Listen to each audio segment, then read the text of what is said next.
This is a 2020 Lincoln Nautilus, and today we're going to review it.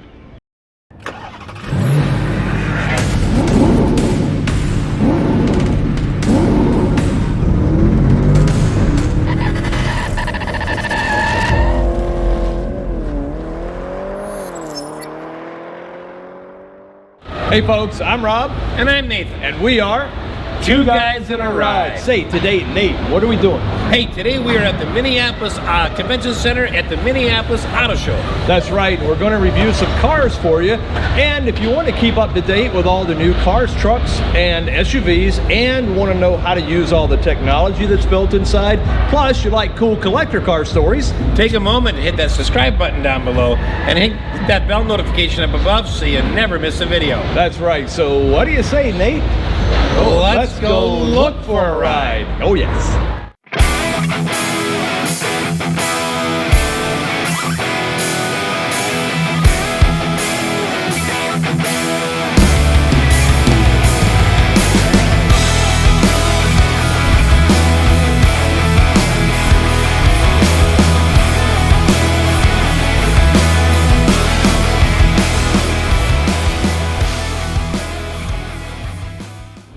Lincoln says the Nautilus offers exhilarating performance meets inspired luxury in a mid-size luxury crossover. Starting at $41,040 for the standard trim, $48,500 for the reserve trim, and $68,800 for the black label trim. This is the 2020 Lincoln Nautilus. Now, this particular vehicle is powered by a 2-liter inline-4 engine with auto start-stop technology, producing 250 horsepower and 280 pound-foot of torque, and is driven with an 8-speed SelectShift automatic transmission with paddle activation. Now, there is an optional twin-turbocharged 2.7-liter V6 engine that produces 335 horsepower and 380 pound-foot of torque. Out front, we see there are LED headlamps with auto lamp and LED dynamic signature lighting. I really like that, makes it look good. These are Auto High Beam Headlights, and you do also have LED fog lights. Love that big chrome grille, the chrome accents below, and all the body colored bumper as well. Let's take a look along the side. Okay, along the side we see the 18-inch premium painted Bright Machine alloy wheels with the optional 20-inch premium painted Bright Machine aluminum wheels, or 21-inch premium painted Ultra Bright Machine aluminum wheels. Now there is power 4-wheel disc with anti-lock braking system and advanced track and roll stability control. Now the front suspension is independent with McPherson struts and L-shaped lower control arm with isolated subframe and stabilizer bar with twin tube shocks. Out back you have an integral link rear independent suspension with isolated subframe and stabilizer bar with twin tube shocks. Now these are power adjusted auto fold heated side mirrors with memory, and they also have the LED turn signal indicators and driver's side auto dimming feature. You see the painted and chrome accented door handles. I really do like that, and I like the chrome rocker panel insert as well right along the bottom of the doors. It also does have an easy fuel capless filter. Let's take a look around the back. Okay, around back there is, this is a hands-free liftgate. You see the body-colored spoiler. This is a fixed heated rear window with wiper and defroster. And I love this strip going right along here. They are LED tail lights, and it does have LED reverse lights as well as the reverse sensing system. And this is a true dual exhaust system with dual chrome integrated exhaust tips, and this one actually has a trailer hitch as well. Let's take a look inside at the cargo area. Now it's 68.8 cubic feet behind the front row, but as you see it here, 37.2 cubic feet behind the second row. Now dimensions: front track 64.8 inches, rear track 64.7, width 86.1. Overall length 190 inches, and it rides on a wheelbase of 112.2 inches. 66.2 inches in height with a base curb weight of 4,144 pounds. Fuel tank capacity 18 gallons. Fuel mileage for the front wheel drive version is 21 city, 26 highway, 23 combined, and the all-wheel drive is 20 city, 25, and 22 combined. There is a bumper-to-bumper 4-year, 50,000-mile warranty, and it has a 6-year, 70,000-mile powertrain warranty. There's also road assistance program that is 6 years and 70,000 miles. Okay, well, let's take a look inside, but before we do, take a moment, click on that like button, and click on that subscribe button down below. So what do you say, Nate? Take it away. All right, stepping into the 2020 Lincoln Nautilus. First of all, I love the looks of this. I do wish they'd gone with a natural grain wood trim on here. I like that better, but this is very nice. You've got part of your speakers in here. You got a 3-person memory setting. Your lock buttons, auto up and down, all 4 windows. Then of course your mirror controls, as well as your power folding mirrors and your window lockout. Okay, down here you've got a bottle storage along with some extra storage. Got a big handle to grab on here to close the door and open it. And then one of your speakers right down here. Hey, driver and passenger side are both 10-way power, but this one does have a power adjustable headrest. Okay, it also has massaging seats, so you can massage the back, you can massage the front, and you can change the intensity, which is really nice. I love massaging seats. I have on my Lincoln, and I absolutely love them. All right, you do have a little extra storage area right down here by the seat. Okay, lighting controls. This does have auto lights, including auto high beam, along with fog lamps, your dashboard light controls, and then your trunk release and traction control on or off.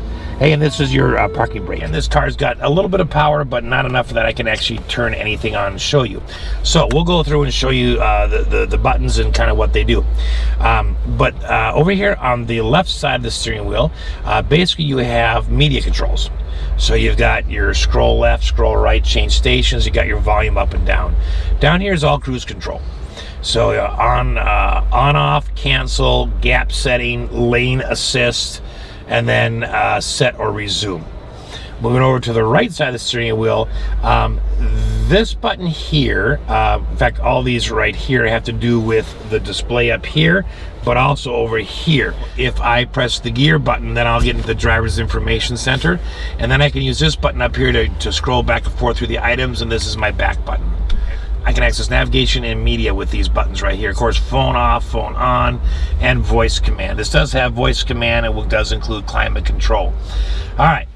On the stocks themselves, we do have paddle shifters.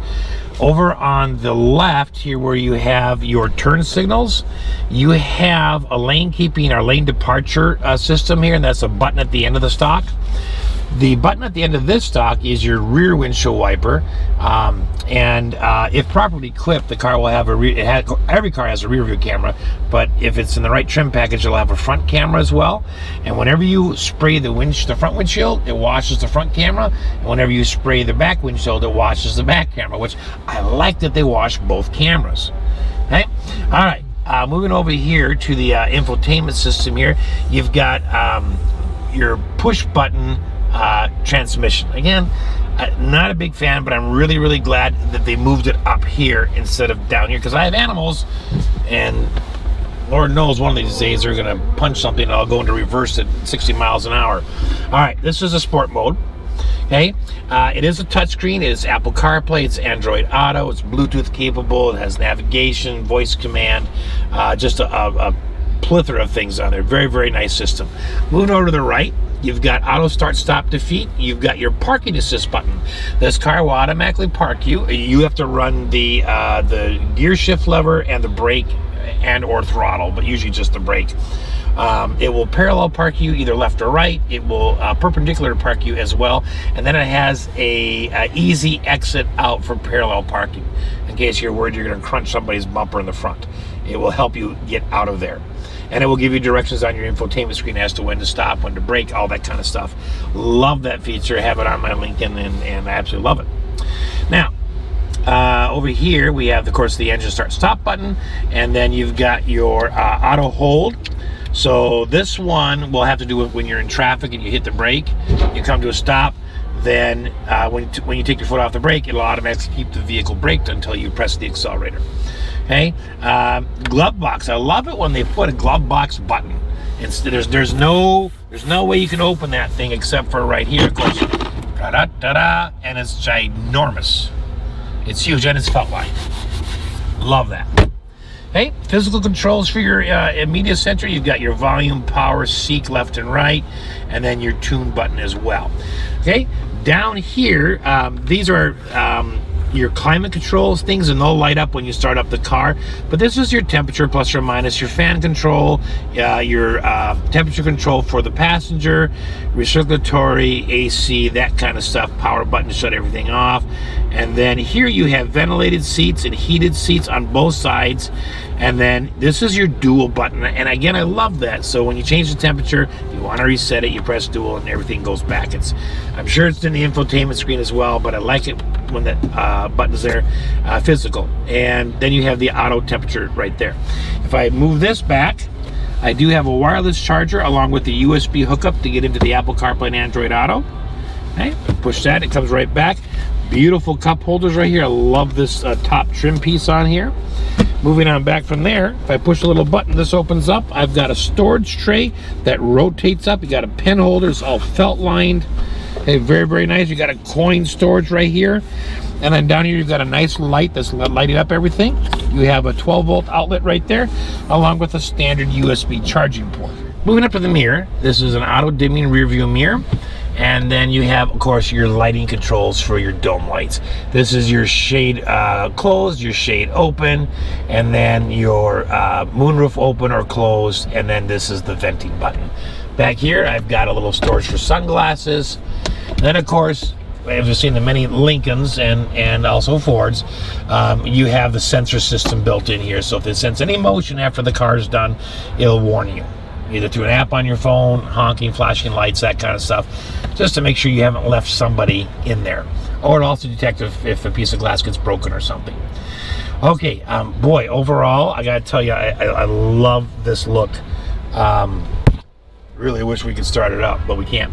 So, let's hop in the back row and let's take a look and see what is there. All right, stepping on the inside in the back here, you got your speaker covers right here, you've got your door handle, you got your auto up and down window, you've got a bottle holder down here along with some small storage. You do have dual seat pockets storage right here. In the back here, as far in the second row, I have got about, you know, somewhere between an inch and a half of leg room. And as far as headroom goes, I've got at least another inch. So ample space. And this seat was where I was sitting when I was up front. So, and I'm 5'11½". So lots and lots of space back here. Not a question. This is very nice for adults back here. Both outboard seats are heated. And then if we open this up, we have a household outlet and a 12-volt outlet to plug into. Okay, the seats themselves are very nice. We have a center armrest. These are all premium leather covered. You got two cup holders here and just a nice, I like when it's elevated a little bit, nice storage area right there. All the seats in here have premium leather cover on them. And you do have a lever at the back, sort of the back side of the seat. And if you pull that, you do have a reclining feature. It's a 60-40 split, but quite comfortable.